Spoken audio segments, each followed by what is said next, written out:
নমস্কাৰ ছাত্ৰসকল কৰ্মচাৰীসকলৰ চাকৰিৰ কাৰ্যকাল বৃদ্ধি পাবলৈ গৈ আছে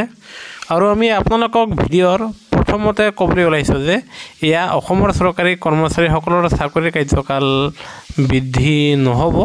আৰু যাৰ ফলত এয়া অন্য ৰাজ্যৰ আৰু যাৰ ফলত এয়া কাৰ্যকৰী হ'লে আপোনাৰ সকলো চৰকাৰী কৰ্মচাৰীসকলে উপকৃত হ'ব পাৰিব আৰু সেয়েহে আমি ভিডিঅ'ৰ আৰম্ভণিতে এয়া ক'বলৈ ওলাইছোঁ যে এয়া অসমৰ চৰকাৰী কৰ্মচাৰীসকলৰ কাৰণে নহয় আৰু সেয়েহে যদিহে আপুনি ইণ্টাৰেষ্টেড নহয় তেনেহ'লে আপুনি ভিডিঅ'টো নাচাব আৰু আপোনালোকে যাতে বেয়া মন্তব্য নিদিয়ে সেই গতিকে আমি ভিডিঅ'ৰ প্ৰথমতে জনাইছোঁ যে এয়া অসমৰ কৰ্মচাৰীসকলৰ কাৰণে নহয় আপোনাৰ ভাল লাগিলে চাব নহ'লে আপুনি আঁতৰি থাকিব অনলি এই ভিডিঅ'টোৰ পৰা আৰু জনা গৈছে যে বৰ্তমান সময়ত যিহেতু 60 বছৰ বয়সত অৱসৰ গ্ৰহণ কৰে কৰ্মচাৰীসকলে আৰু সেয়েহে অৱসৰ গ্ৰহণ কৰা কৰ্মচাৰীসকলৰ চাকৰি কাৰ্যকাল আকৌ 2 বছৰ বঢ়াই সেয়া 60 বছৰৰ ঠাইত 62 বছৰ কৰিব আৰু যাৰ ফলত 62 বছৰ বয়সতহে কৰ্মচাৰীসকলে অৱসৰ গ্ৰহণ কৰিব পাৰিব আৰু এই সম্বন্ধে শেহতীয়া খবৰ প্ৰকাশ পাইছে ঝাৰখণ্ডৰ ৰাজ্য চৰকাৰৰ ফালৰ পৰা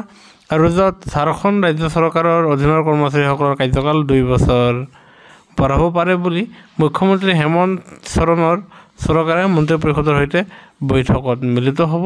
আৰু তেনেস্থলত ঝাৰখণ্ড চৰকাৰৰ কৰ্মচাৰীসকলে তেওঁলোকৰ চাকৰি কাৰ্যকাল আৰু 2 বছৰলৈকে তেওঁলোকে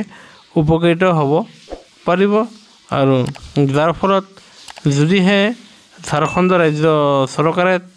তেওঁলোকৰ কৰ্মচাৰীসকলৰ কাৰণে 2 বছৰ চাকৰি কাৰ্যকাল বৃদ্ধি কৰে তেনেস্থলত লক্ষণীয় হ'ব যে পৰৱৰ্তী